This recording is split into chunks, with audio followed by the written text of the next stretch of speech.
Hey, it's Eddie Muentes. You're watching Hit Records Nightlife video. And in the house today from Glasgow, Scotland, it's Twin Atlantic. Welcome to the show, guys. How's it going, man? Good to meet you. Thank you, man. Hey, go give us your names. Ah, cool. I'm Sam. Sam. Ross. Craig. And I'm Barry. Barry. Yeah. Is this the new British invasion? I'm kind of wondering because the Beatles did it in the 60s and it's time for a new flavor over here. Yeah. Where did the name Twin Atlantic come from? It's not a very exciting story, I'll be honest with you. Like we wanted something that sounded like kind of quite natural and organic. So that's the word Atlantic, I suppose, and earthy, and then the word twin just sounded nice. We just think it sounds cool, man. No, it actually sounds cool. But you know something, we could actually claim you because we're on one side of the Atlantic. You know that? Yeah. That's true. Which is cool.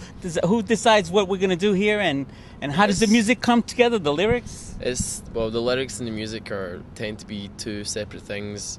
I'd like to think that I would bring like a kind of skeleton of the song, and then we work on it as a band, and we all make decisions about it together of how the song structure works, or you know, even like the vocal melody, the guys will have loads of suggestions, and then I'll go away and write the lyrics afterwards. And so basically the music first? Yeah, music comes first. With this band, yeah.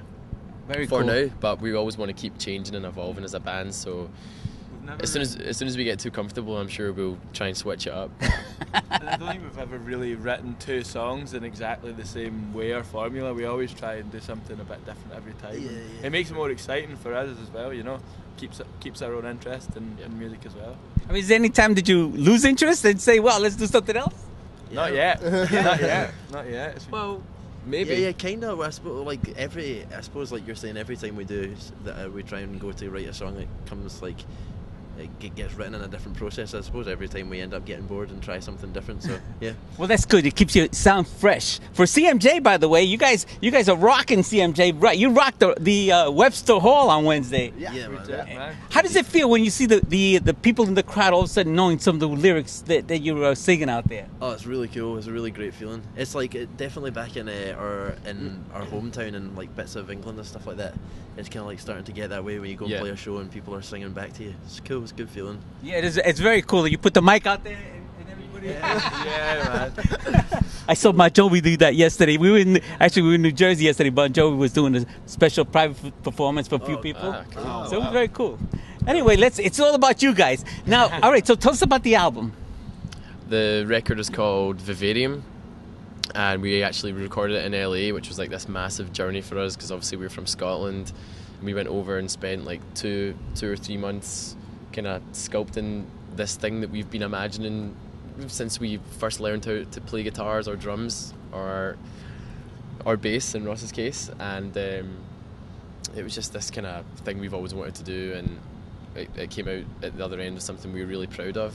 So really dynamic, some kind of chilled songs and some really kind of ruckus, kind of crazy riffs that come out of nowhere. So it's kind of got a lot of dynamic that's got something in there for most kind of rock fans, I think.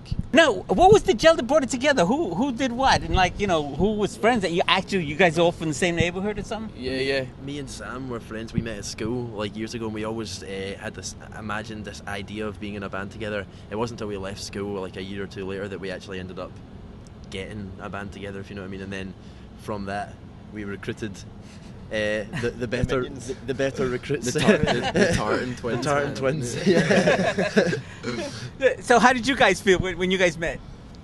I'll let you explain. I tried to jump into everyone's band basically. Yeah, it was kind of funny. Like Sam and Ross were looking for a drummer, and I was starting a new band at the time, and I was looking for a drummer, and we'd both asked Craig to drum for separate bands, and he was like, "Yeah, sure," to those guys, and "Yeah, sure," to those guys, and so he'd Craig, the drummer, whipping boy, said he'd play for everybody, and then we all realised we all shared the same ambition, and we all had the same goal, and we just thought, why not combine our two different ideas, two bands together and try and make some kind of thing. Make a big collective. I was pretty happy.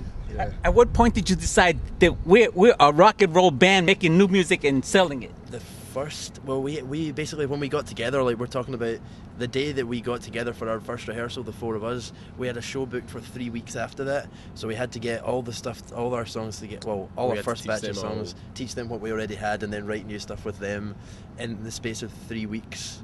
So we practiced it every day. Yeah, every pretty day. much. And because we practiced every day, after that show was over, we thought, let's just keep practicing every day. There was nothing else to do, man. Yeah, there was yeah. nothing else that we felt as passionate about, or that made us feel like we were doing something worthwhile with our time, and we've just done it ever since that first day.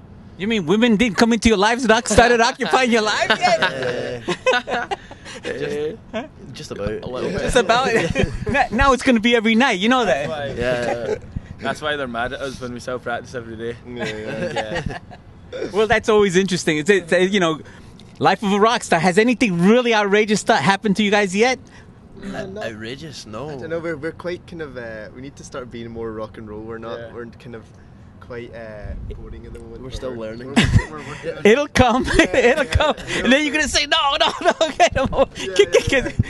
No, it comes to the point where you get fed up. I actually hear that from a couple of rock stars. It's good, but, it gets old quick. Yeah, I can imagine. But it's the new faces keep it fresh all the time. So, So why don't you take us to your new video? Okay. The video is actually, Craig, you want to go for it? You want to go for it? Is it our new video, which is What Is Light Where There's Laughter? I guess, is it that one? Oh, it'll be that.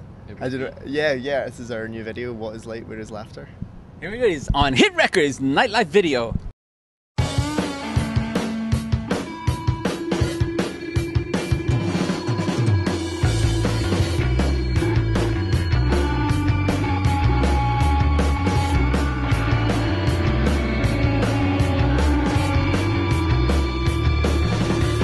Step back into the river, float away. Realize I want to raise the game. Want to raise the game.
tour dates look like?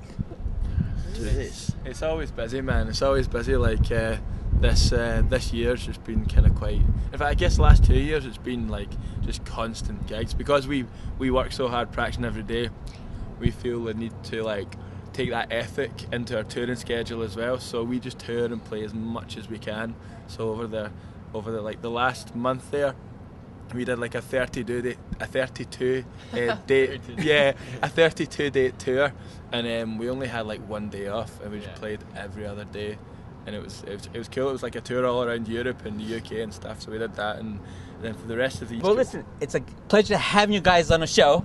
And whenever you're ready to do anything new, want to know about it first, right here on Hit Records Nightlife Video.